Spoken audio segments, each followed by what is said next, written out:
thought y'all wasn't gonna see me. It's Skrilla.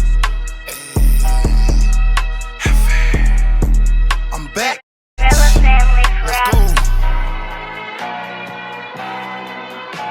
Back at it again. Hefe, you're the Skrilla. Know who I am. Stick to the plan. Skrilla, man. Making these moves and making these bands. Hello, welcome back to another edition of the 410 Sports. My name is Adrian. I'm your host. And if you've been following along with me, you've been making some money. We're going to get into some NBA action today. I brought my homeboy Ray just to make sure that I was good. He got my back. He wanted to make sure he was here for the Super Bowl run. Yeah, just in case there's any issues, stuff like that. He's sitting right here. He got my back. We'll move on into the NBA action. Please continue to like. If you haven't subscribed already, please subscribe. Please tell somebody else to subscribe. Plan on doing a lot of great things down here at 410 Sports. Let's believe in this thing. Let's get into the NBA action. Oklahoma, Cleveland, game of the night for sure. Probably a preview of the NBA championship, possibly. The Boston fans probably disagree. What I would tell you is I think it's going to come down to the home court advantage in the playoffs for either Cleveland or Boston. But neither here nor there. Last night, Oklahoma and Cleveland, back and forth. I would say about 20 different lead changes. They were fighting tooth and nail. Cleveland pulled the thing out, 129 to 122. Jared Allen had a monster game for Cleveland, 25.6 assists, 12 rebounds. Him and Evan Mobley, they play so well together. It's not normal in the NBA now where you see the two bigs in sync together, but man, they play really well together. They figured it out. That's why I say Cleveland is a very tough team. They're built a little bit different than some of the other teams. In a losing effort, SGA, he came off with 31 points, 4 assists, and 5 rebounds. Once again, he had a great game. Oklahoma played a great game. It just kind of came down to the end, and Cleveland made a few plays there at the end, and they pulled the game out. But it was literally a back-and-forth game the whole time. Oklahoma now, their 15-game winning streak has been snapped by Cleveland. Cleveland is now on an 11-game winning streak. So once again, those were two of the hottest teams in the league. So that was kind of must-see TV.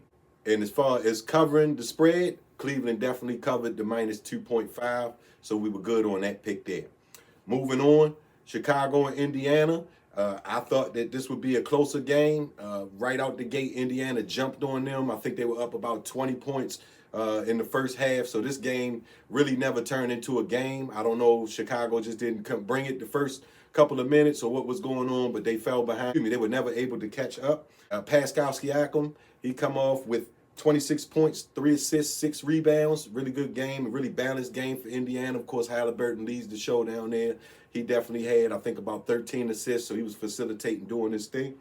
Zach LaVine, 31 points, 4 assists, 4 rebounds. So he still had a great game, but once again, he didn't show up early or the rest of the team didn't come with him. I don't know what was going on there to start off the game. They ended up losing the game 129 to 113. And, of course, we took Chicago 5.5. That one was no good. Moving on, we'll go to Washington and Philly. This game, once again, I didn't know if Joel Embiid was playing. I'm not really sure what's going on with Joel Embiid, to tell you the truth. This game was much closer than I thought it would be. Philly pulled it out 109, 103. Just like I was telling you before, I'm pretty much going against Washington every game on the money line for sure. They did not cover if you were going against the spread, but the money line pick was good on that game. Moving on, Toronto, New York. It was a very good game. Cat came back. Like I told you the other night, he bit me because he didn't play, but he did play last night, and it showed. Toronto was able to win New York was able to win 112 to 98, and Cat and OG Anunoby had 27 points. And you know I love saying OG Anunoby. And with him, OG, just on a side note, how do you go from scoring 27 one night and 8 the next night and 27 this night and 4 the next? I don't understand how what's going on there. You need to get some consistency, man. What's going on? You need to get some sleep or something those nights when you're not scoring. Something is going on there. But there's no way it's too much fluctuation with your stat line. I've been watching you. Manuel Quickly, he had 22 points, 5 assists, and 3 rebounds for the Toronto Raptors. Once again, they're struggling out there in Toronto. Drake, they need your help, man. Moving on, Detroit, Brooklyn. Same thing here. Almost picking against Brooklyn almost every single game. They're on a losing streak at home. I told you to take Detroit money line. We were good on that game. Detroit 113.98. They also covered the spread on that game, so we were good on that if you went on the spread. Malik Beasley had 23 points, 5 assists, and 2 rebounds, while Noah Clowney showed up big for Brooklyn. He had 29 points, 3 assists, and 6 rebounds. So he was fighting, but once again, Brooklyn just in turmoil between them and Washington. You just don't know what to expect out of them. I mean, well, you do know what to expect out of them right now. We had the Portland and New Orleans game. I was scared of this game because I didn't think that they were going to play Zion on the back-to-back, which they ended up not playing him, and it showed. They lost the game 119-100. Portland came on the road and did what they needed to do. Denis Avdija by way of Israel had 26 points, 2 assists, 6 rebounds. C.J. McCollum in the losing effort had 25.6 assists and 11 rebounds in this game. There was no Zion, so once again, that's really the big thing with them. If they have no Zion, no Brandon Ingram, no Trey Murphy, then you have really no chance, is what I think. Moving on, the Clippers in Denver, next game.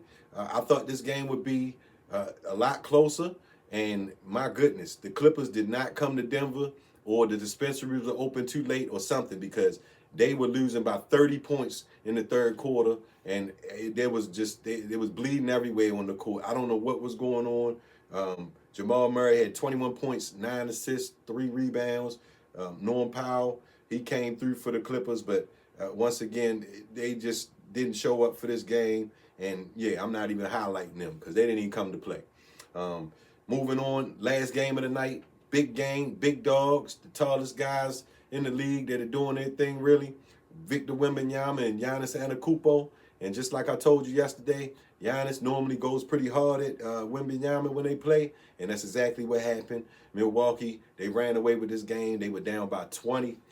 San Antonio was down by 20 in the second quarter. It started off as a close game, but and Wembanyama made a trick shot here and things of that nature. But man, Giannis came through. He was serious, just like I thought he was going to be. Lillard showed up. Giannis had 25, 8, and 16 boards. Dame had 26, 8 assists, and 5 boards. So they were both clicking. Chris Paul, he tried to hold down the fort for San Antonio. He had 18.7 assists and 5 rebounds. Most definitely, Giannis outplayed Victor Wembanyama tenfold last night, and it wasn't even close. He let him know who he was. So, this edition of Best Bets, yesterday's edition, we had the Detroit money line pick, we had the Philly money line pick, and we had the Milwaukee money line pick as being the lock of the day, and that cashed in for you. So, good luck today, and hope you played that yesterday. And man, I'm telling you, we on the roll down here. That's 5-0. 5-0. I don't want to toot my own horn, but that's much better than Sports Center. I'm going to keep it going for you today. Make sure I'm highlighting this stuff so you know what I'm talking about and what to do down there so you don't miss out on the opportunity to make some money. 5-0. 5-0. Anywho, we're going to go ahead into the night's game. The first game is Cleveland against Toronto. Cleveland coming off of the big game last night against Oklahoma. They played hard. But I can tell you for sure, Toronto's not ready for what Cleveland is bringing down there at home. So Cleveland to win the game. The 15.5 is a big number to cover. So I'm not going to tell you to go against a 15.5 spread off of somebody coming off a game last night against Oklahoma. But I will tell you that we're not going to go with Toronto. So if you're going to do anything, we're going to go with Cleveland in the money line. Once again, if you hold me accountable to money line, spread pick, it's going to be Cleveland against the 15.5 on this game. Next game, Detroit, Golden State. Golden State, without much past Steph, it's been rough for them. Every now and then they get Jonathan Kuminga involved and a couple other guys get involved, but normally it's just Steph and whoever else came to play with him that night. Right now, looking at Detroit, they're on a 5-game winning streak at home. 5-game winning streak. I'm going to go with Detroit. Money line, obviously. I don't like to go against Steph on anything, but Detroit money line. If you have to hold me to a pick, once again, Detroit been hot, but I'm not going to go against Steph, so I'm going to take the Golden State plus the 2.5 on this game. Hard for me to go against Steph. Next game, Minnesota, Orlando. Orlando's at home. Orlando's been figuring out a way to get things done over the year. Minnesota, they've been kind of up and down. I feel like they've been coming on a little stronger lately. Ant been doing this thing. I'm going to roll with them. Score, of course, I want to do a money line pick on this game because I'm scared of the spread. Orlando's at home, and they've been fighting. But just going based off of what I'm seeing, I like Minnesota in this game. And if you're going to hold me accountable to picking the spread, I think I'm going to have to take that Orlando with the points at home. I'm going to take that Orlando plus the 5.5 at home. Don't feel bad, Ant. It's nothing against you, man. I just know they've been playing really good, but you're probably going to go out there and drop 40 on them tonight. So I ain't mad at you if you do. Next game, Memphis at home against Houston. Houston's been hot. Memphis, no Ja Morant. So they definitely been trying to get on the good foot without him. Like I said, Houston's really hot. No Ja Morant. I think I'm going to go with Houston on this game. Memphis at home is tough. So this game is tough for me to pick because Ja Morant is a game-time decision. So what I'm going to say is if Ja plays, most definitely, we're going to take Memphis. So we're going to take that plus 1.5 with Memphis if Ja plays. If Ja does not play, however, Houston minus the 1.5 would be my play. Next, we have Portland and Dallas. Dallas, of course, without Luka and Kyrie. They are playing at home. They did beat the Lakers at home handily the other night. And Portland is coming off the road win at New Orleans last night. So not sure how this game will go, but I'm going to go with the rested team in Dallas at home to cover the spread, minus 7.5. I don't know how they're going to do it, who's going to score. Of course, I would just take Dallas and money line, but you hold me accountable. I'm going to take Dallas minus 7.5. I'm most certainly not going to take Portland. We got Phoenix and Atlanta. Ice Trey hit a 50-foot shot the other night, so luck might be on his side. I think no matter what is going on, I'm going to take Atlanta plus the 5.5 on this game. Phoenix, they haven't been playing all that well. Certain games, they play good. They're off and on. I'm going to take the 5.5 and roll with that. The next game is Miami and Utah. Utah's at home. Of course, Miami's still looking to see what they're going to do with Jimmy Butler, find him a home. Utah, they've been struggling all year, trying to find their footing out there in Utah and figure out their identity. I think that Tyler Hero and Bam Adebayo and them will figure out a way to get the job done. They'll win the game. They're at minus 5.5. I'm going to take Miami minus the 5.5. Moving on, you have Charlotte against LA Lakers. The Lakers the other night was so disappointing against Dallas. It's so hard for me to tell you to take them. But we're looking at Charlotte on the road. I just don't see how in the world they cannot show up against them after the performance they put on the other night against Dallas. I'm almost ready to tell you it's a lock, but I'm not going to.